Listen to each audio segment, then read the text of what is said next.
요한복음 12장 1절에서 11절까지 말씀 한 절씩 교독할 때 제가 먼저 읽겠습니다. 유월절 엿새 전에 예수께서 베다니에 이르시니 이곳은 예수께서 죽은 자 가운데서 살리신 나사로가 있는 곳이라. 거기서 예수를 위하여 잔치할새 마르다는 일을 하고 나사로는 예수와 함께 앉은 자 중에 있더라. 마리아는 지극히 비싼 향유 곧 순전한 나드 한 근을 가져다가 예수의 발에 붓고 자기 머리털로 그의 발을 닦으니 향유 냄새가 집에 가득하더라. 제자 중 하나로서 예수를 잡아줄 가룟 유다가 말하되 이 향유를 어찌하여 300데나리온에 팔아 가난한 자들에게 주지 아니하였느냐 하니, 이렇게 말함은 가난한 자들을 생각함이 아니요 그는 도둑이라 돈꾀를 맞고 거기 넣는 것을 훔쳐가미러라. 예수께서 이르시되 그를 가만두어 나의 장례할 날을 위하여 그것을 간직하게 하라. 가난한 자들은 항상 너희와 함께 있거니와 나는 항상 있지 아니하리라 하시니라. 유대인의 큰 무리가 예수께서 여기 계신 줄을 알고 오니 이는 예수만 보기 위함이 아니요 죽은 자 가운데서 살리신 나사로도 보려 함이려라. 대제사장들이 나사로까지 죽이려고 모의하니 함께 읽겠습니다. 나사로 때문에 많은 유대인이 가서 예수를 믿음이로라. 아멘. 네, 오늘은 향유 냄새가 집에 가득하더라라는 제목으로 하나님의 말씀을 나누겠습니다. 지난주까지 요한복음 11장까지를 보았고 오늘 12장의 첫 부분입니다. 이때가 유월절 엿새 전이니까 요한복음은 이 전체 분량의 반 정도를 예수님께서 십자가를 지시기 전 마지막 일주일에 집중하고 있습니다. 그래서 11장과 12장은 예수님의 공생애를 이 십자가와 이어주는 중요한 연결고리가 되며 또 그 안에 가장 핵심적인 사건이 바로 죽은 나사로를 살리신 표적이었습니다. 예수님께서 지금까지 말씀하신 생명, 영생이 바로 부활 생명, 죽었던 자를 살리시는 생명이요 죽음에서 건지시는 생명이라는 것을 보여줍니다. 예수님은 무덤 앞에서 하나님께 간구하시고 말씀으로 죽은 나사로를 살리셨습니다. 도대체 이 말씀의 권세가 어디에서 왔을까요? 그 권세의 근거와 토대는 무엇이었을까요? 요한복음은 2장에서 성전을 헐라, 내가 사흘 만에 성전을 일으키리라. 3장에서는 인자가 들려야 하리니 하나님이 세상을 이처럼 사랑하사 독생자를 주셨다라는 말씀으로 시작해서 지난 10장에서는 나는 선한 목자라, 선한 목자는 양들을 위하여 목숨을 버리신다라고 말씀하신 대로 예수님은 자신의 죽음을 계속 예고해 왔습니다. 지난주에는 악한 대제사장의 입을 통해서 예수님의 죽음에 담긴 깊고 은혜로운 뜻을 나타내셨습니다. 즉 죽은 자를 살리시는 예수님의 권세는 자기 백성을 위해서 대신 죽임을 당하신 예수님의 십자가 그 죽음과 깊이 연결되어 있다는 것입니다. 이제 예수님은 이 사실을 더욱더 본격적으로 직접적으로 드러내려고 하셨습니다. 그래서 11장에서 예수님께서 나사로가 병들었다는 소식을 듣고도 이틀을 더 머문 뒤에 베다니를 향해서 가실 때에 무언가 결연한 의지와 비장함이 느껴졌습니다. 그래서인지 곁에 있었던 제자 중 한 명이었던 도마도 우리도 주와 함께 죽으러 가자라고 한 것입니다. 다시 말해서 죽은 나사로를 살리러 떠난 길은 예수님께서 이제 죽음 앞에 설 것을 결단하시고 떠난 여정이었습니다. 지난주에는 죽은 나사로를 살린 표적을 목격한 이들의 두 가지 대조적인 반응을 보았습니다. 많은 유대인들이 이것을 보고 예수를 믿게 되었지만 또 그 중에 어떤 이는 바리새인에게 이것을 알렸고 즉시 공회가 열려서 예수를 죽이기로 결의했습니다. 이때가 유대인의 유월절이 가까운 때라고 말하고 있는데 요한복음 안에 보면 2장과 6장 그리고 세 번째 11장에서 예수님의 유월절에 대해서 말하고 있습니다. 이때는 예수님의 마지막 유월절입니다. 요한복음 1장에 보면 세례요한이 예수를 향해서 보라 세상 죄를 지고 가는 하나님의 어린 양이로다 라고 증언했는데 예수님은 그 유월절을 완성하실 바로 그 어린 양이었던 것입니다. 출애굽기부터 지켜왔던 유월절이 이제 성취될 것입니다. 그런데 사실 마태복음에 보면 가야바와 공회는 혹시 밀란이 일어날 수도 있으니 이 명절은 피해서 예수를 죽이자고 했습니다. 사람들이 이목이 집중되는 그 유월절을 피하고 싶었던 것입니다. 하지만 결국 예수님께서 이 유월절의 죽으심으로 이 모든 일들이 저들의 계획과 뜻대로 되는 것이 아니라 오직 하나님께서 뜻하신 대로 성취된다는 것을 우리에게 보여줍니다. 이제 그 마지막 유월절의 엿새전으로 갑니다. 11장 후반부에서 예수님은 유대인들을 피해서 빈들 근처 에브라임으로 가셨다가 12장에서 다시 이곳 베다니로 오셨습니다. 1절에 보니까 이곳 베다니가 이 죽은 자 가운데서 살리신 나사로가 있는 곳이라고 말합니다. 즉 12장의 사건이 이 11장 예수님의 마지막 표적과 깊이 연관되어 있다는 것을 암시해 줍니다. 이런 맥락에서 우리 12장을 들여다보아야 합니다. 우리 12장 2절 말씀 같이 한번 읽겠습니다. 시작. 거기서 예수를 위하여 잔치할세 마르다는 일을 하고 나사로는 예수와 함께 앉은 자 중에 있더라. 이런 상황에서 베다니에 예수를 위한 잔치가 열렸습니다. 이 잔치에서 마르다는 일을 하였고 나사로는 예수와 함께 앉아 있었다라고 말합니다. 여기서도 마르다는 마르다했습니다. 자신이 가진 달란트 대접하고 일하면서 그 주님을 열심히 섬깁니다. 나사로는 다시 살아난 이후에 건강을 완전히 회복한 모습을 보여줍니다. 하지만 이 잔치의 흥경과는 달리 지금은 사실 매우 혼란스러운 시기였습니다. 요한복음 9장을 보면 이미 유대인들은 예수를 그리스도로 시인하는 자를 출교하기로 결의했습니다. 그래서 당시 맹인이었던 자의 부모는 신문을 바르면서 이 예수에 대해서 말하기를 꺼려한 것입니다. 이제 공회는 예수에 대한 수비론까지 내렸고 오늘 본문 후반부에 보면 이 나사로 때문에 예수를 믿는 자가 많아지니까 나사로까지 죽이려고 했습니다. 이런 상황 가운데 예수를 위한 잔치가 열린 것입니다. 그 서슬퍼런 상황에서도 이 잔치가 열린 이유가 무엇입니까? 나사로와 마르다, 마리아가 등장하고 1절에서 설명했던 것처럼 죽은 나사로가 살아난 일을 언급한 것처럼 그 놀라운 일을 축하하고 예수님께 감사하기 위해서였습니다. 아무리 출교하기로 결의를 하고 예수를 잡으려고 혈안이 되어 있어도 이 잔치를 막을 수는 없었던 것입니다. 그러나 안타까운 것은 그 누구도 이 잔치 이후에 예수님께서 어디로 가시는지 그 길의 의미가 무엇인지 아는 이가 없었습니다. 그런데 오늘 본문은 그 깊은 의미를 이해한 사람이 있다는 것을 우리에게 보여줍니다. 예수님은 아마도 그와 만나기 위해서 이 잔치에 참여했을 것입니다. 앞서 2절에서 이 마르다와 나사로가 등장했는데 마리아는 없었습니다.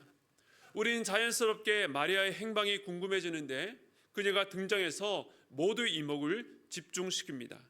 우리 12장 3절 말씀 함께 읽겠습니다. 시작. 마리아는 지극히 비싼 향유 곧 순전한 나드 한 근을 가져다가 예수의 발에 붓고 자기 머리털로 그의 발을 닦으니 향유 냄새가 집에 가득하더라. 마리아가 향유를 예수의 발에 붓고 자기 머리털로 그 발을 닦았습니다. 사실 이와 유사한 내용이 사복음서 모두에 등장하기 때문에 아마 익숙한 내용일 것입니다. 그런데 요한복음과는 크고 작은 차이가 있어서 모두가 한 사건만을 말한다고 보기에는 어려운 지점들이 있습니다. 마태와 마가복음도 베다니에서 일어난 일이라고 말하는데 나병 환자 시몬의 집에서라고 일어났다라고 더 구체적으로 밝힙니다. 물론 이 나병 환자 시몬이 마르다와 마리아, 나사로의 아버지라고 추측할 수도 있지만 구체적인 증거는 없습니다. 또 마태와 마가복음에는 여인의 이름이 나오지 않고 그 향유를 예수님의 머리에 부었다라고 말하는데 요한복음에서는 마리아 이름이 언급되고 향유를 주님의 발에 부은 것이다라고 말합니다. 같은 내용으로 보기 가장 어려운 지점은 바로 시기인데요. 마태와 마가복음은 유월절을 이틀 남겨두었을 때이고 요한복음은 유월절 엿새전이라고 밝히고 있습니다. 하지만 모두가 예수님께서 마지막 십자가를 앞두고 있었던 일이라는 데는 공통점이 있는 것입니다. 이처럼 미세한 차이가 있지만 아예 다른 사건이라고 말하기에는 유사한 지점들이 많습니다. 동일한 사건으로 볼 수도 서로 개별적인 사건으로 볼 수도 있습니다. 그런데 누가복음의 경우에는 그 차이가 크기 때문에 별개의 사건으로 보는 견해가 많은데요.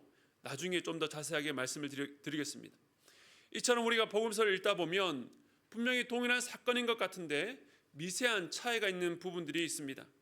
어떤 사람들은 이를 두고 성경에 오류가 많다라고 비판하지만 오히려 이러한 미세한 차이는 성경이 밀실에서 담합해서 거짓으로 꾸며낸 이야기가 아니라는 것을 증명합니다.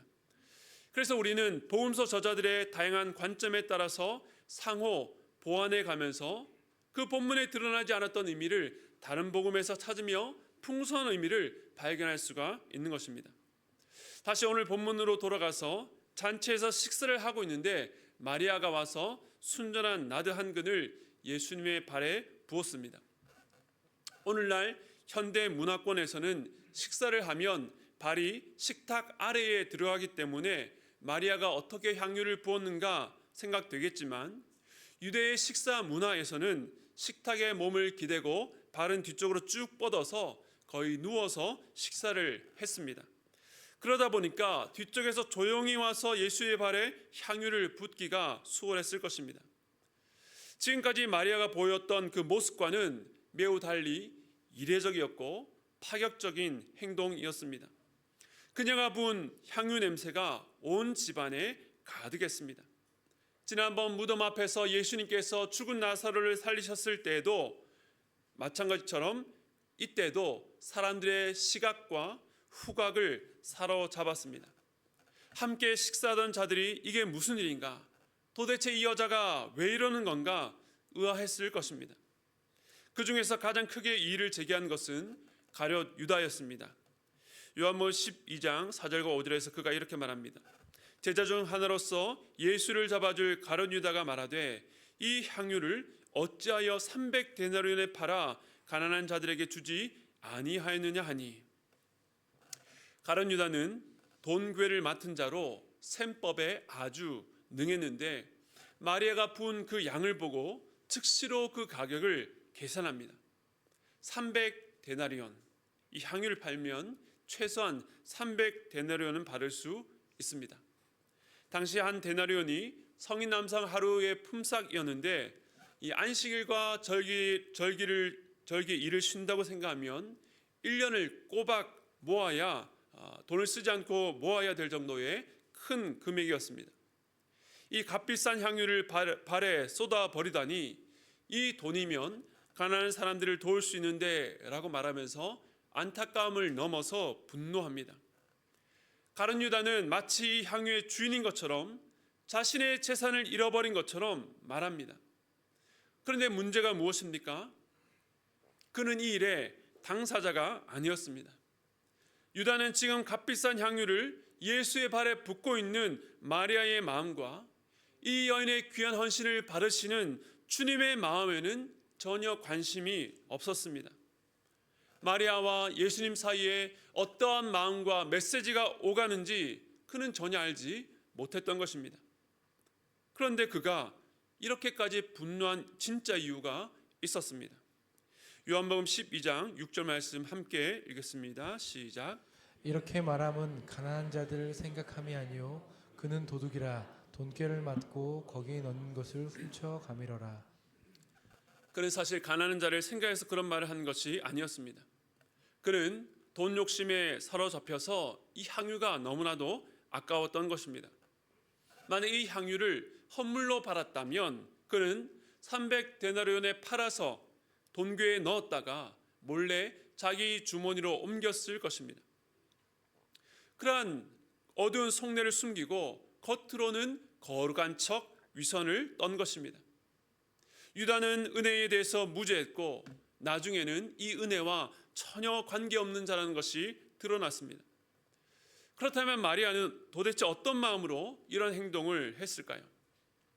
나드는 이 히말라야 산맥에서만 나는 아주 귀한 식물이라고 합니다.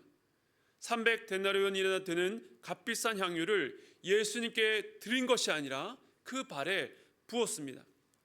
이제는 주워 담을 수도 없고 조금도 남길 수 없습니다. 그런데 마리아는 그 가치가 얼마나 되는지 전혀 개의치 않습니다.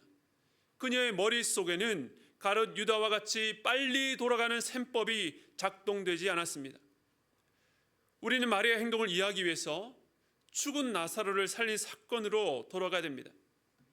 언니인 마르다가 먼저 예수님을 만나서 대화를 나눴고 나중에 마리아가 뒤늦게 예수님과 만나서 대화를 나눈 뒤에 예수님과 함께 그 무덤을 향해서 갔습니다. 그리고 예수님의 명령에 죽은 나사로가 살아났습니다. 그 이후에 마리아의 첫 등장이 오늘 본문 12장 3절인 것입니다. 그 사이에 기간이 얼마인지는 알 수 없습니다. 그러나 그 기간 동안 마리아는 예수님께 무엇을 해야 될까 고민했던 것입니다. 그리고 오랜 생각 끝에 귀한 향유를 예수님의 발에 부었습니다. 저는 먼저 이 마리아의 침묵에 집중했습니다. 이 정도로 큰 헌신이라고 한다면 많은 사람들 앞에서 신앙 고백을 한다든지 자기의 뜻을, 자기가 이렇게 하는 이유를 밝힐 수도 있었을 텐데 마리아는 철저히 침묵으로 행동했습니다. 저는 이 본문을 묵상하면서 마리아가 죽은 나사로를 살리신 그 표적을 통해서 받은 은혜를 사람의 언어로 다 담을 수 없다는 것을 깨닫게 되었습니다. 물론 마음을 드러내고 전달하는데 가장 좋고 빠른 것은 말이나 글이라는 것을 부정할 수는 없지만 때로는 말보다 행동에서 훨씬 크게 말로 다 표현할 수 없는 의미가 전달될 때도 있는 것입니다. 마리아가 자신이 받은 은혜를 말로 하지 않고 침묵으로 행동 언어로 드러낸 것은 다른 이는 몰라도 오직 주님은 아신다는 믿음 때문이었을 것입니다. 저 역시 몇 가지 단서를 통해서 그가 받은 은혜가 무엇일지를 나누고 있지만 실제 그 마음은 예수님밖에 몰랐을 것입니다. 그러나 마리아는 그것이면 좋겠습니다. 마태복음에 보면 다른 제자들도 이 모습을 보고 분노하면서 왜 그것을 허비하냐고 무안을 주었습니다. 그러나 마리아는 주변 사람들의 반응에 상관하지 않습니다. 저희 교회 협력 선교사님인 세네갈의 설전 선교사님과 저는 신대원에서 만나서 지금까지 약 17년 가까이를 함께 교제해 오고 있습니다.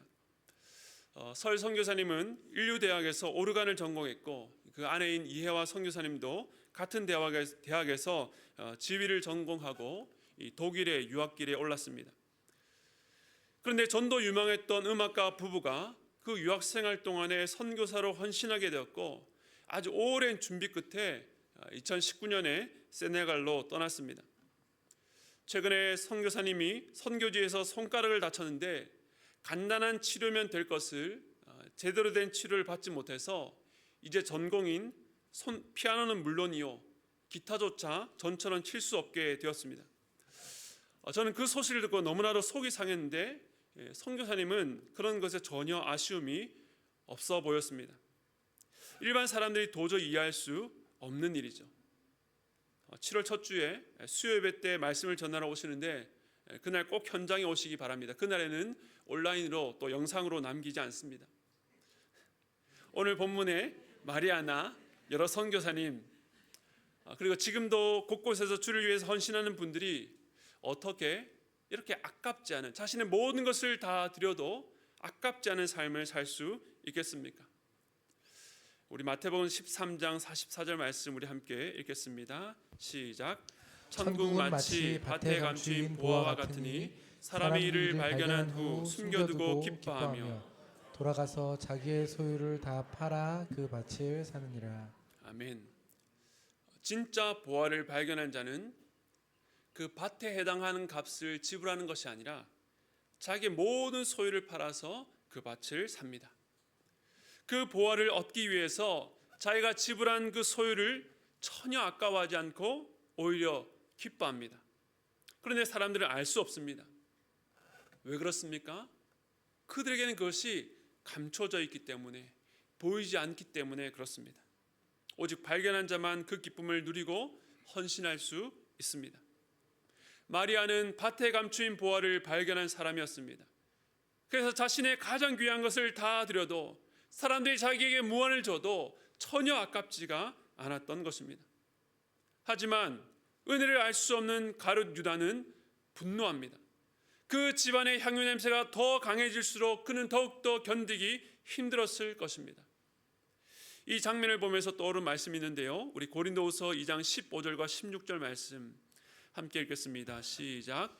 우리는 구원받은 자들에게나 망하는 자들에게나 하나님 앞에서 그리스도의 향기니 이 사람에게는 사망으로부터 사망에 이르는 냄새요 저 사람에게는 생명으로부터 생명에 이르는 냄새라. 누가 이 일을 감당하리요. 아멘. 이 잔치, 예수께서 앉아 계시던 그 집안에 향유 냄새가 가득했습니다. 너무나도 향기로웠지만 그 의미를 알 수 없는 사람들에게는 불편하고 괴롭게 하는 냄새였습니다. 이것이 어떤 차이입니까? 은혜를 아는 자들과 모르는 자의 차이입니다. 가룟 유다에게는 사망으로부터 사망에 이르는 냄새였습니다. 하지만 예수님께는 너무나 향기로운 예물과 헌신이요 사랑이었던 것입니다. 마리아는 주님께 바른 은혜 크기가 너무나도 컸기에 그 어떤 것도 아깝지 않을 놀라운 헌신으로 주님을 향한 자신의 사랑을 표현했던 것입니다. 저는 오늘 설교를 준비하면서 마리아가 그 귀한 향유를 예수님의 발에 부은 데서 그 은혜의 크기가 느껴졌고 그녀의 머리털로 주님의 발을 닦았다는 데서 마리아가 경험한 그 은혜의 깊이가 느껴졌습니다. 이제 마리아가 받은 은혜의 깊이에 대해서 함께 나누기를 원하는데요. 유대 문화에서 이 머리털은 아름다움과 영화의 상징이었습니다. 반면에 발은 신체 중에서 땅에 딛고 있는 가장 더럽고 추한 부분입니다. 마리아는 자신의 가장 귀한 것으로 예수님의 가장 누추한 발을 닦았습니다. 자신의 신체 중에서 가장 높이 있는 것으로 주님의 가장 낮은 부분을 닦았습니다. 노예보다도 자신을 더 낮춰서 겸손히 주님을 높여드렸습니다.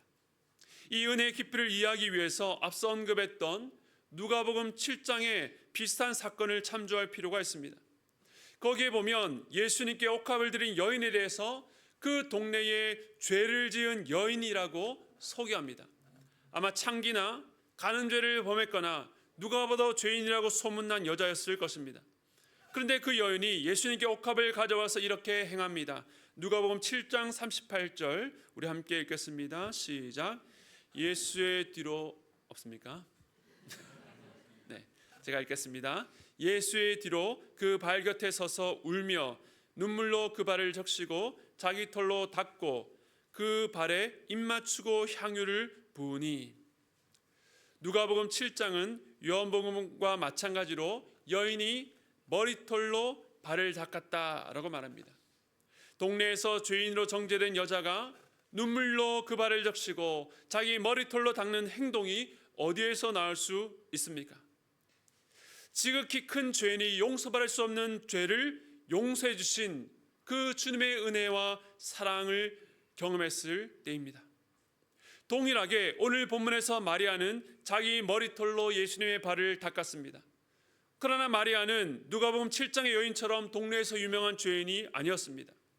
나사로의 장래에 유대로부터 많은 조문객이 왔던 것을 보면 그의 집안은 아마도 사람들에게 존경받고 주목받던 집안이었을 것입니다.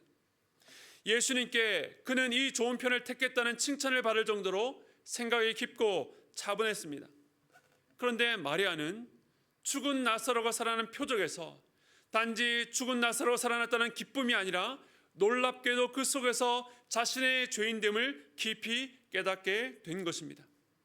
한없이 높은 주님의 은혜 앞에 낮고 낮은 죄인으로 엎드리니 그 은혜의 깊이가 깊을 수밖에 없었던 것입니다. 죽은 나사로를 살리신 표적에 담긴 더 깊은 뜻, 단지 능력, 단지 권세가 아니라 대제사장이 예언했던 것처럼 자신의 죽음으로 많은 사람을 살리시는 주님의 은혜 앞에 자신의 죄인됨을 고백하며 행동으로 그 마음을 표현했습니다. 왜 죄 없는 예수님이 죽으셔야 하는가? 그것은 죄로 인해 죽을 수밖에 없는 사람을 살리기 위해서, 죄인을 구원하기 위해서였습니다. 그 죄인은 다름 아닌 마리아 자신이었습니다. 그래서 마리아는 자기 머리털로 주님의 발을 닦았습니다. 죄인을 용서하시는 감격과 사랑을 그렇게라도 표현한 것입니다. 아니, 제자들은 깨닫지 못한 일을 어떻게 마리아가 알 수 있는가? 제자들은 예수님께서 이미 3번이나 자신의 죽음과 부활을 가르쳤지만 그럴 수 없다고 말하고 더 물으려고 하지도 않았는데 참 놀라운 일입니다. 마리아가 어떻게 그것을 깨닫게 되는지 알 수 없지만 그녀가 이렇게 깊은 은혜를 깨달았다는 것은 주님의 말씀에서도 확인할 수 있습니다. 요한복음 12장 7절과 8절인데요. 네, 함께 읽겠습니다. 시작. 예수께서 이르시되 그를 가만히 두어 나의 장래할 날을 위하여 그것을 간직하게 하라. 가난한 자들은 항상 너희와 함께 있거니와 나는 항상 있지 아니하리라 하시니라. 아멘. 나의 장래할 날을 위해 그것을 간직하게 하라, 기억하게 하라. 이 말씀의 의미를 정확히 해석하는데 어려움이 있지만 확실한 것은 예수님께서는 마리아의 행동이 자신의 장래와 깊은 관계에 있다고 말씀하셨다는 것입니다. 주님의 말씀처럼 마리아는 죽은 나사로가 살아난 표적을 통해서 예수님의 죽음까지도 내다보았습니다. 죽은 나사로를 살린 일이 결국 예수님을 죽이자는 공의 결정으로 이어진 것을 보면 결국 예수님은 나사로를 살리기 위해서 죽음으로 가신 것입니다. 마찬가지로 주님의 죽음은 우리를 살리기 위한 것이었습니다. 마리아는 이 놀라운 은혜를 깨닫게 되었습니다. 마리아가 이 깊은 진리를 어떻게 알게 되었을까 묵상하면서 생각난 찬송이 있습니다. 지난주 할렐루야 찬양대의 찬양이기도 합니다. 주님 나와 동행을 하면서 나를 친구 삼으셨네. 우리 서로 받은 그 기쁨은 알 사람이 없도다. 예수님과 마리아 사이에 누리는 그 기쁨을 다른 사람이 알 수 없었습니다. 조금 있으면 예수님은 잡혀가고 모든 제자들은 예수를 버리고 배반할 것입니다. 거기다 이 모든 일은 제자 중 하나가 예수를 은 30에 팔아넘기면서 일어나게 됩니다. 이 극한의 혼란을 코앞에 두고 예수님의 죽으심을 미리 알고 준비한 무명에 가까운 여인이 있었다는 것이 참 놀랍습니다. 오늘 마리아가 향유를 가져 예수님의 발에 붓고 자기 머리털로 닦은 모습에서 그녀가 경험한 은혜의 크기와 깊이를 말씀드렸지만 우리는 그 마음을 모두 이해했다고 할 수 없습니다. 온전한 것은 오직 주님과 마리아만 압니다. 그러므로 사랑하는 성도 여러분, 하나님과 여러분만 아는 그 은밀한 기쁨을 누릴 수 있기를 바랍니다. 그러기 위해서 사람들이 다 이해하지 못해도 주님께 받은 은혜를 표현하십시오. 사람들이 다 알아주지 않아도 주님은 여러분의 마음을 아십니다. 그것을 표현하는 것을 미루지 마십시오. 오늘 예수님께서 가난한 자들은 항상 너희와 함께 있지만 나는 항상 있지 않다 하고 말씀하셨습니다. 예수님께서 가난한 자를 돕는 것이 필요 없다거나 무시하신 것이 아닙니다. 다만 잠시 뒤 십자가를 지시고 부활하셔서 승천하시기 전까지 예수님이 성육신하신 몸으로 이들과 함께할 시간이 얼마 남지 않았다는 것입니다. 물론 마리아는 나중에 예수님께서 부활하신 뒤에 찬양과 감사와 사랑을 표현할 수 있었지만 지금 주님의 은혜를 깨달은 마리아에게는 이때에만 들을 수 있는 헌신이 있었습니다. 사랑과 동일한 연약한 육체를 가진 주님께 할 수 있는 섬김, 십자가를 앞둔 이때에 아무도 그 죽음에 관심 갖지 않을 그때에 고독한 길을 걸어가신 주님을 위해서 마리아는 지금이 아니면 할 수 없는 헌신, 오직 주님과 자신만 아는 그 은혜로 인해서 주님을 섬겼던 것입니다. 자녀를 키우면서 어느새 아이들이 큰 것을 보니 요즘에는 후회할 일이 많습니다. 아이들이 더 어렸을 때에 그때만 해줄 수 있는 사랑이 있었구나, 그때만 할 수 있는 기회가 있었다는 것을 깨닫게 됩니다. 부모님을 생각할 때도 이제 연로에 가시는 어머님을 보며 이제는 원하는 소통이 힘든 상황이 되어서야 더 많이 연락드리고 더 많이 마음을 알아내지 못한 것이 후회됩니다. 그러나 시간은 붙잡을 수 없고 돌이킬 수 없습니다. 우리 주님께도 마찬가지입니다. 여러분이 처한 환경, 어떤 특수한 상황 속에 지금만 하나님께 드릴 수 있는 감사와 고백, 헌신이 있습니다. 어떤 분에게는 그 시간이 너무나도 어렵고 고통스러워서 빨리 이때만 지나가기를 바라겠지만 그 시기에도 주님이 주시는 은혜가 있고 그 은혜에 감사하며 드릴 수 있는 고백이 있습니다. 바로 지금 여러분이 누리고 있는 은혜가 있다면 가만히 있지 말고 그것을 미루지 말고 그 은혜에 반응하시기 바랍니다. 여러분의 시간과 은사와 물질 그 어떤 것이든 주님을 위해서 부어 드리십시오. 그리고 주님을 높여 드리십시오. 여러분이 드리는 헌신이 향유처럼 여러분이 있는 곳을 가득히 채우고 우리 주님을 기쁘게 할 것입니다. 여러분이 걸어오셨던 길을 보면 그 은혜에 감격하여 주님께 드린 헌신의 여정이 있을 것입니다. 지금도 그 길을 걷고 계신 분, 그 길 가운데 지치신 분, 주님께 드리고 싶으나 힘이 미치지 못해 멈춰 계신 분들도 있을 것입니다. 다른 사람들은 몰라도 우리 주님은 여러분의 사정을 누구보다 더 잘 아십니다. 하나님께서 여러분에게 은혜 주시기를 간절히 소원합니다. 그 은혜가 주어질 때에 다시 일어설 수 있습니다. 주님과 여러분만이 아는 그 은밀한 기쁨을 누리는 여러분 되시기를 축복합니다. 그 힘으로 가정과 교회와 직장 가는 곳마다 주님을 향한 사랑 때문에 그 주님을 섬기는 여러분 되시기를 주님의 이름으로 축복합니다. 우리 시간의 말씀을 기억하시면서 우리 나의 주 나의 하나님이여 함께 찬양하겠습니다.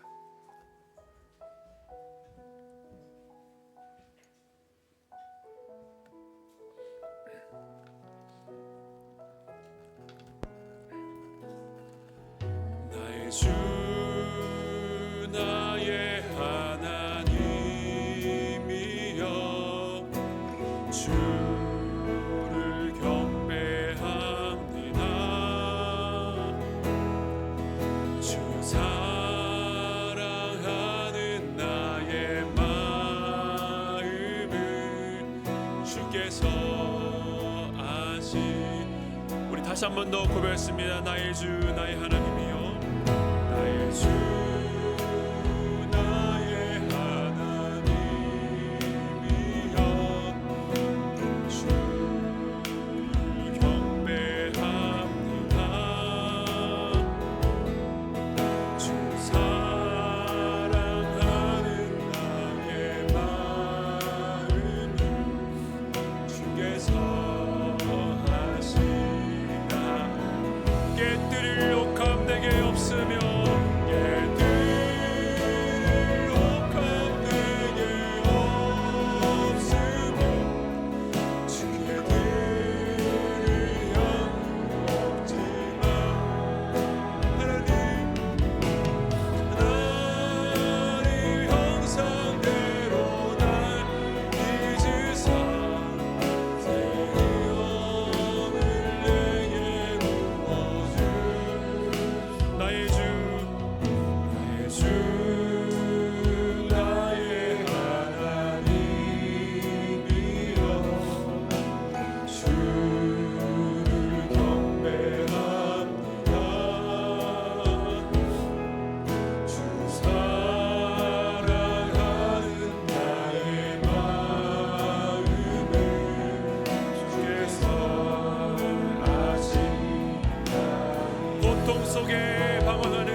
사랑하는 마음, 나의 마음을 주께서 아시나이다.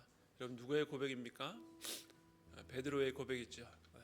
베드로가 주님을 배반하고 갈릴리로 돌아갔을 때에 주님께서 그를 찾아오셔서 물으셨습니다. 넌 나를 사랑하느냐?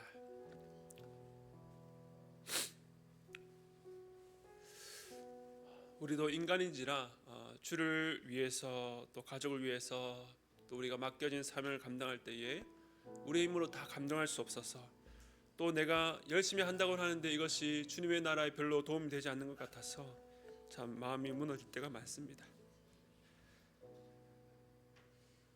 주님께 드릴 향유가 없는 것 같습니다. 그러나 주님은 정할 수 없는 은혜로 우리가 그 주님의 길을 걷도록 오늘도 예배 가운데 우리의 마음을 만지시고 붙들어 주신 줄로 믿습니다.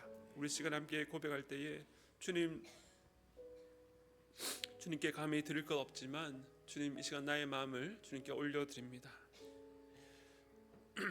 내가 열심히 주를 위해서 섬기고 애썼으나 열매가 없는 것 같고 사람들이 알아주지 않는 것 같지만 주님은 나의 마음을 아시는 줄 압니다. 그 주님을 바라보고 나아가오니 오늘 다른 사람들이 다 몰라도 주님만 아시는 그 은혜를 내게 허락하여 주시옵소서. 그래서 다시금 이 자리를 털고 일어나서 걸어갈 수 있는 힘과 은혜를 부어 주시옵소서. 우리 함께 주님 향해서 고백하며 함께 기도하며 나가도록 하겠습니다. 기도하겠습니다. 하나님 아버지를 감사합니다. 주님 아버지 하나님, 오늘도 우리는 주님의 예배에 합당치 못한 그 죄인으로 왔습니다. 우리가 지난주 한 주 동안 주님 앞에 살아왔던 삶을 본다면 우리가 어떻게 주님 앞에 받아들일 수 있습니까? 그러나 오늘 이 시간 마리아가 의지하고 나아갔던 것처럼 주님의 십자가 죽음을 의지하고 나아갑니다. 이렇게 죄 많은 자도 받아주시는 그 주님의 은혜를 사모하며 나아갑니다. 주님, 그러므로 우리의 심령 고통 가운데 주님 앞에 감히 나아가지 못하는 심령이 있다면 그 심령에 한량없는 주님의 은혜로 정할 수 없는 그 주님의 놀라신 은혜로 채워주기를 간절히 소원합니다. 주님, 주님의 은혜가 우리의 마음 가운데 가득히 부어질 때에 우리의 모든 것이 그 향유처럼 다 부어질 수 있는 줄로 믿습니다. 우리의 자존심, 우리의 생각, 나의 야망, 나의 계획들을 주님의 발 앞에 다 내려놓게 하시고 오직 주님의 은혜로만 가득히 채워지는 우리의 인생 될 수 있도록 주여 붙잡아 주시옵소서. 하나님 아버지, 이 길을 걸어갈 때에 참으로 우리는 연약하고 부족하지만 하나님, 주님과 나만이 아는 그 은밀한 기쁨, 그 사랑을 우리가 인생을 살아가면서 날마다 더 깊이 체험하게 하여 주시고 그 사랑과 은혜로 말미암아 주님께 반응하며 주님께 표현하며 주님께 우리의 사랑을 드러내며 살아가는 우리 모두 될 수 있도록 붙잡아 주시옵소서. 그러므로 말미암아 우리가 있는 모든 곳에서 아버지 그 향유 냄새가 집안에 가득하였더라. 그 말처럼 우리가 주님 향해 드리는 그 사랑이 향기처럼 가득하여서 그 향기를 맡는 자마다 이 주님의 놀라신 사랑과 은혜 안에 초대되며 주님께로 나오는 놀라운 역사를 나타낼 수 있도록 붙잡아 주시옵소서. 지금은 우리 주 예수 그리스도의 한량없는 은혜와 하나님 아버지의 무한하신 사랑하심과 성령님의 감동, 감화, 교통하심의 역사가 오늘도 정할 수 없는 은혜로 우리를 붙드시는 그 주님의 사랑을 사모하며 바라보며 이 길을 걷겠다고 다짐하고 돌아가는 모든 사랑하는 성도들의 머리 위에 지금부터 영원토록 함께 있기를 축원드리옵나이다.